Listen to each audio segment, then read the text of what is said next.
Bahagia dan bahagia yang tercinta, saya sangat prihatin ketika mendengar berita tentang seorang dokter ahli penyakit jantung dengan inisial Dr. SH di Pangkal Pinang yang ditahan polisi karena disangka membuat fitnah ke dokter lain melalui TikTok yang dibuat oleh seseorang sebagai suruhan Dr. SH yang dalam tayangannya menuduh Dr. Della sebagai seorang direktur rumah sakit telah korupsi puluhan miliar rupiah dalam pembelian cath lab, yaitu alat untuk tindakan medik intervensi jantung seperti yang dipakai untuk pasang ring misalnya.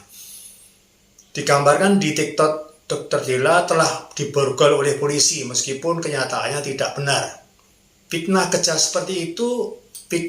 seperti itu bisa muncul karena sumpah dokter yang seharusnya menganggap teman sejawat dokter sebagai saudara kandung sama sekali sudah tidak membekas dalam sikapnya. Masalahnya Dr. Della itu suaminya sedang menjalani pendidikan keahlian tambahan yaitu intervensi jantung di Cina yang diperkirakan akan menjadi pesaing Dr. SH sebagai dokter spesialis jantung yang bisa melakukan tindakan intervensi seperti pasang ring seperti dirinya. Dalam satu kota ada 2 orang dokter jantung dengan keahlian sama, mungkin dalam perhitungannya akan sangat mengurangi pendapatan. Apalagi kalau mengingat untuk menempuh profesi dokter sampai meraih profesi spesialis, ditambah mendapat keahlian tambahan intervensi jantung, memang membutuhkan masa studi panjang, minimal 10 tahun, biaya pendidikan tinggi sampai miliaran rupiah, dan dengan tingkat kesulitan yang besar.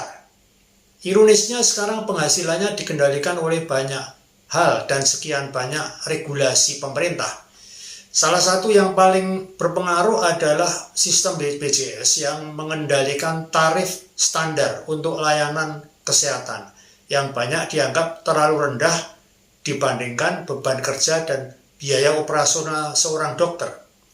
Regulasi ketat BPJS membatasi praktek dan tarif layanan medis sehingga dokter tidak bisa menaikkan harga sesuka hati seperti bisnis biasa. Jika berpikir seperti Dr. SH ini diikuti, maka pantas saja Kemenkes itu mensponsori penyusunan undang-undang kesehatan yang baru, di mana kewenangan organisasi profesi dilucuti, termasuk hak untuk memberi rekomendasi praktek dokter baru di suatu daerah. Karena selama ini disinyalir adanya hambatan bagi dokter spesialis baru untuk praktek di suatu wilayah karena tidak mendapat rekomendasi dari dokter yang sudah lama tinggal di daerah itu. Bercermin dari kasus Dr. SH dan juga kasus-kasus yang dasar alasannya mirip, bisa dianalisis dari perspektif kode etik profesi kedokteran dan peraturan persaingan bisnis di ekonomi kesehatan. Dalam Kode Etik Kedokteran Indonesia telah mengatur bahwa dokter harus menjalankan profesinya dengan integritas, profesionalisme, dan tidak boleh merusak reputasi sejawat. Beberapa pelanggaran yang dapat dikenali dalam kasus ini adalah fitnah dan penyebaran informasi palsu. Jika benar yang berinisial Dr. SH menggunakan akun TikTok untuk menyebarkan hoax dan merusak reputasi Dr. Della, ini akan melanggar prinsip collegiality atau hubungan sesama sejawat yang baik. Dalam Kode Etik Kedokteran Indonesia, dokter tidak boleh menjatuhkan kehormatan dan martabat sesama dokter. Jika motifnya adalah mempertahankan monopoli layanan cath lab di RSUP Bung Karno, maka Dr. SH berpotensi melanggar pasal 5 Kodeki yang mengatur bahwa dokter tidak boleh membiarkan kepentingan pribadi mengganggu kewajibannya terhadap pasien. Jika terbukti bersalah, Dr. SH bisa dikenai sanksi pidana dan sanksi pelanggaran etika dari Majelis Kehormatan Etik Kedokteran.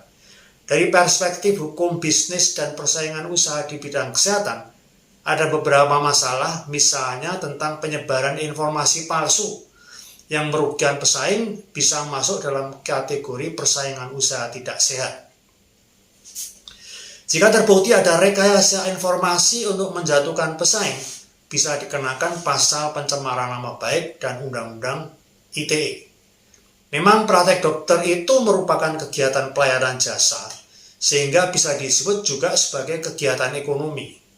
Dalam teori ekonomi, praktek dokter memiliki karakteristik yang berbeda dibandingkan dengan bisnis barang dan jasa secara umum. Perbedaan utama terletak pada sifat layanan kesehatan, mekanisme pasar, dan peran regulasi. Bisnis barang dan jasa umum itu beroperasi di pasar yang lebih kompetitif dengan kebebasan harga dan persaingan terbuka. Praktek dokter dalam ekonomi kesehatan memiliki asimetri informasi yang tinggi. Artinya, konsumen atau pasien itu mempunyai pengetahuan yang tidak sama dalam hal penyakit dan obatnya dibanding produsen pelayanan kesehatan. Dalam hal ini, dokter. Jadi pilihan pelayanan kesehatan dan obat yang akan dibeli itu banyak tergantung pada anjuran si produsen atau penjual layanan kesehatan, yaitu dokter. Bisnis kesehatan juga diatur ketat oleh regulasi dan bersifat inelastis. Artinya meskipun permintaan terhadap pelayanan kesehatan kecil atau menurun misalnya, tidak otomatis harga pelayanan kesehatan juga ikut turun. Seperti hukum permintaan penawaran dalam ekonomi seperti biasanya, karena pasien tidak bisa bebas memilih seperti dalam bisnis biasa, tapi ditentukan oleh penyedia pelayanan kesehatannya. Oleh karena itu, praktek dokter tidak bisa disamakan dengan bisnis umum. Fokus utama dokter adalah keselamatan pasien, bukan hanya keuntungan. Sehingga regulasi dan kode etik sangat dibutuhkan ketika dokter menjalankan prakteknya. Dalam kondisi pangsa pasar yang terbatas, seperti layanan medis spesialis jantung, keberadaan penyedia layanan medis yang baru akan langsung memang berdampak pada pendapatan dokter yang sudah ada. Ini menciptakan dilema antara etika profesi kedokteran dan prinsip persaingan bisnis yang sehat. Dokter terikat oleh kode etik kedokteran Indonesia yang mengutamakan kepentingan pasien di atas persaingan ekonomi. Ada 4 prinsip etika yang harus ditaati oleh setiap tenaga kesehatan termasuk dokter yang disebut prinsip bioetika, yaitu prinsip non-malfeasance, tidak merugikan pasien. Dokter tidak boleh menghambat akses pasien terhadap pelayanan medis demi keuntungan pribadi. Yang kedua, prinsip beneficence atau berbuat baik. Dokter wajib mendukung ketersediaan layanan medis yang lebih luas agar lebih banyak pasien mendapatkan manfaat. Kemudian yang ketiga, prinsip autonomi atau pilihan pasien.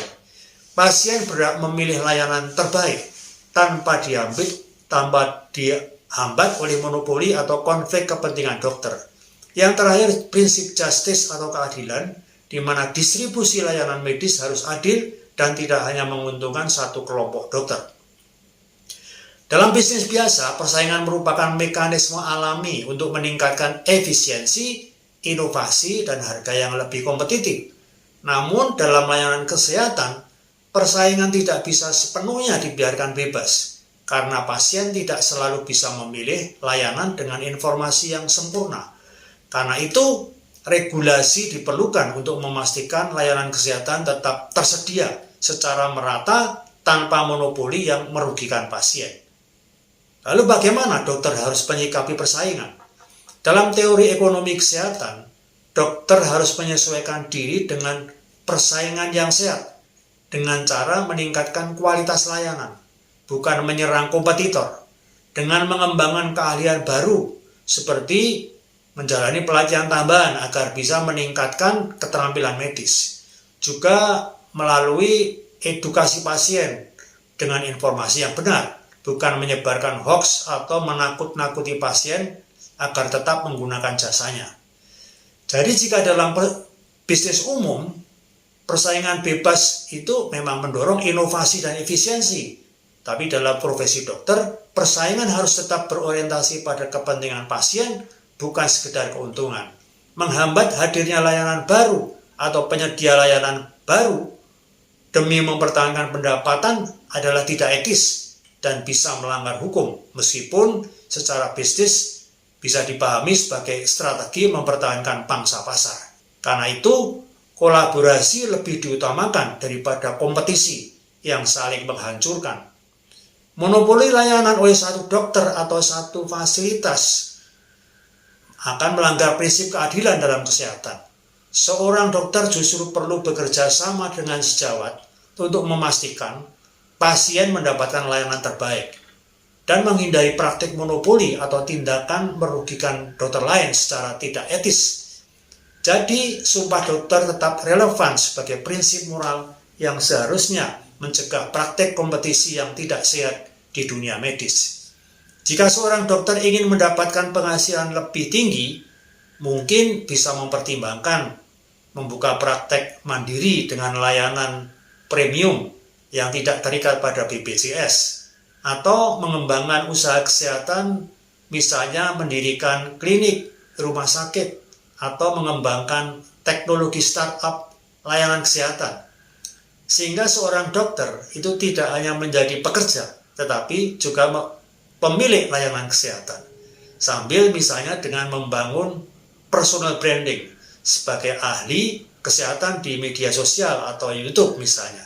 Seorang dokter dan semua profesi perlu mulai sadar bahwa terjadi perubahan yang sangat cepat di dunia sekarang ini yang menimbulkan adanya disrupsi. Sebagian keahlian dokter bisa saja pada waktu yang tidak terlalu lama akan digantikan oleh artificial intelligence.